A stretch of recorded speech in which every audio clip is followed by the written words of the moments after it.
Japan के एक राज्य में किसी वक्त कानून था कि बुजुर्गों को एक निश्चित उम्र में पहुंचने के बाद जंगल में छोड़ाया जाए। जो इसका पालन नहीं करता था उसे संतान समेत फांसी की सजा दी जाती थी। उसी राज्य में पिता पुत्र की एक जोड़ी रहती थी। दोनों में आपस में बहुत प्यार था। उस पिता को भी एक दिन जंगल में छोड़ने का वक्त आ गया। पुत्र का पिता से अलग होने का बिल्कुल मन नहीं था, लेकिन क्या करता, कानून तो कानून था। ना मानो तो फांसी की तलवार पिता पुत्र दोनों के सिर पर लटकी हुई थी। पुत्र पिता को कंधे पर लादकर जंगल की ओर चल दिया। जंगल के बीच पहुंचने के बाद पुत्र ऐसी जगह रुका जहां पेड़ों पर काफी फल लगे हुए थे और पानी का एक चश्मा भी था। पुत्र ने सोचा कि पिता की भूख प्यास का तो यहाँ इंतजाम है, रहने के लिए एक झोपड़ी और बना देता हूँ। 2 दिन तक वो वहीं लकड़ियाँ काटकर झोपड़ी बनाने में लगा रहा।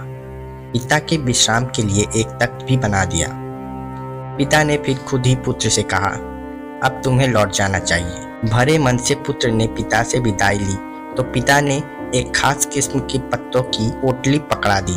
पुत्र ने पूछा कि ये क्या दे रहे हैं, तो पिता ने बताया, बेटा जब हम आ रहे थे तो मैं रास्ते भर इन पत्तों को गिराता आया था, इसलिए कि कहीं तुम लौटते वक्त रास्ता ना भूल जाओ। ये सुना तो पुत्र जोर जोर से रोने लगा। अब पुत्र ने कहा कि चाहे जो कुछ भी हो जाए वो पिता को जंगल में अकेले नहीं छोड़ेगा। ये सुनकर पिता ने समझाया, बेटा ये मुमकिन नहीं है। राजा को पता चल गया तो दोनों की खाल खींचने के बाद फांसी पर चढ़ा देगा। पुत्र बोला, अब चाहे जो भी हो मैं आपको वापस लेकर ही जाऊंगा। पुत्र की जिद देखकर पिता को उसके साथ लौटना ही पड़ा। दोनों रात के अंधेरे में घर लौटे।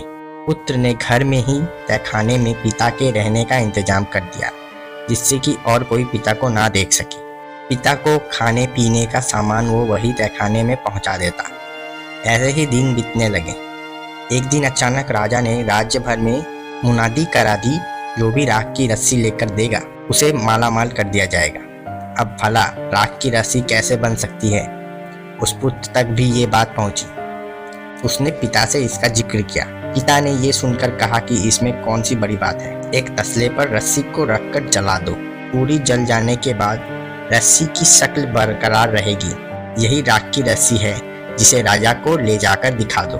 बेटे ने वैसा ही किया जैसा पिता ने कहा था। राजा ने राख की रस्सी देखी तो खुश हो गया। वादे के मुताबिक पुत्र को असरफियों से लाद दिया। थोड़े दिन बाद राजा की फिर सनक जगी। इस बार उसने शर्त रखी कि ऐसा ढोल लाया जाए जिसे कोई आदमी बजाए भी नहीं, लेकिन ढोल में से थप की आवाज़ लगातार सुनाई देती रहे। अब भला ये कैसे संभव था? गले में ढोल लटका हो, उसे कोई हाथ से बजाए भी नहीं और उसमें से थाप सुनाई देती रहे। कोई ढोल वाला ये करने को तैयार नहीं हुआ। ये बात भी उसी पुत्र ने पिता को बताई। पिता ने झट से कहा कि इसमें भी कौन सी बड़ी बात है। पिता ने पुत्र को समझाया कि ढोल के दोनों तरफ से खोलकर उसमें मधुमक्खियां भर दो, फिर दोनों तरफ से ढोल को बंद कर दो। अब मधुमक्खियां इधर से उधर टकराएंगी और ढोल से लगातार थाप की आवाज आती रहेगी। पुत्र ने जैसा पिता ने बताया वैसा ही किया और ढोल गले में लटकाकर राजा के पास पहुंच गया। ढोल से बिना बजाए लगातार आवाज आते देख राजा खुश हो गया। फिर उसे मालामाल किया, लेकिन इस बार राजा का माथा भी ठनका। उसने लड़के से कहा कि तुझे इनाम तो मिल गया, लेकिन एक बात समझ में नहीं आ रही कि क्या पूरे राज्य में अकेला तू ही समझदार है? कुछ राज तो है, राज बता तो तुझे दुगना इनाम मिलेगा। इस पर लड़के ने कहा कि ये राज वो किसी कीमत पर नहीं बता सकता।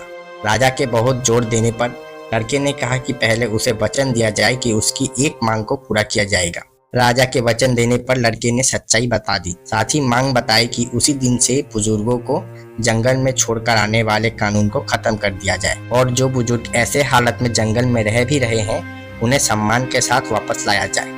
राजा ने वचन के अनुरूप फौरन ही लड़के की मांग मानते हुए इस कानून को निरस्त किया। साथ ही जंगल से सब बुजुर्गों को वापस लाने का आदेश दिया। वीडियो देखने के लिए आपका धन्यवाद। प्लीज़ इस वीडियो को लाइक करें और चैनल को सब्सक्राइब करके बेल आइकन दबा दें ताकि नई कहानियाँ आपके पास सबसे जल्दी पहुँचें।